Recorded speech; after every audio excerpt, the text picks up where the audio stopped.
Sir ଆପଣଙ୍କର ପରିଚୟ? ମୋ ନାଁ ହେଉଛି ଗଣେଶ ଚନ୍ଦ୍ର ମାଝୀ, ଗ୍ରାମ ପଞ୍ଚାୟତ କୁର୍ତ୍ତମଗଡ଼ ଏବଂ ଭାରତୀୟ ଜନତା ପାର୍ଟିର ଶକ୍ତି କେନ୍ଦ୍ର ପ୍ରମୁଖ। ଆଉ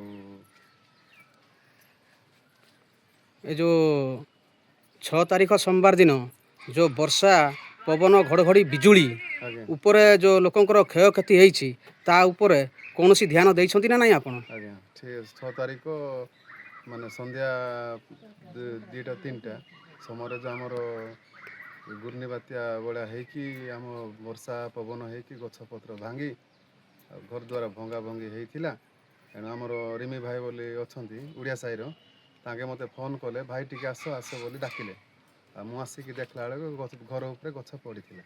ତେଣୁକରି ସେଇଟାକୁ ଦେଖିକି ଫଟୋ ଉଠେଇକି ଆମେ ଆଉ ସରକାରଙ୍କୁ ଜଣେଇଲୁ। ଆଉ ସାର୍ଙ୍କୁ ଆର ଦିନ ସକାଳେ ଆଣିକି ସବୁ ଘରେ ଯାଇକି ଇନକ୍ୱାରି କରିବା ପାଇଁ ମଧ୍ୟ ତାଙ୍କୁ ଆମେ ମାନେ ରିକ୍ୱେଷ୍ଟ କରିଥିଲୁ। ତାଙ୍କେ ବି ବୁଲି ରିପୋର୍ଟ ନେଇଛନ୍ତି।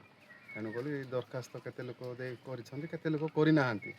ଏ ଦୃଷ୍ଟିରୁ ଓଡ଼ିଆ ସାହି, ସୁନା ସାହି ଏମିତି ହେଇକି କୁର୍ତ୍ତମଗଡ଼ ବଜାର ସାହି ସବୁ ଯାକ ବି ମାନେ ରିପୋର୍ଟ ଯାଇଛି। ମୁଁ ଦେଖିଲି ଆଉ ସରକାରଙ୍କ ମାଧ୍ୟମରେ ଜଣେଇକି ମଧ୍ୟ ଆମେ ଅଫିସରଙ୍କୁ ଆଣିକି ତାଙ୍କ ସାଙ୍ଗେ ସାମିଲ କରିଥିଲୁ। ଆପଣଙ୍କର ପରିଚୟ କ'ଣ ମା? ଶାନ୍ତିଲତା ଦେଓ, କୁର୍ତ୍ତମଗଡ଼ ଆଉ ଓଡ଼ିଆ ସାହି।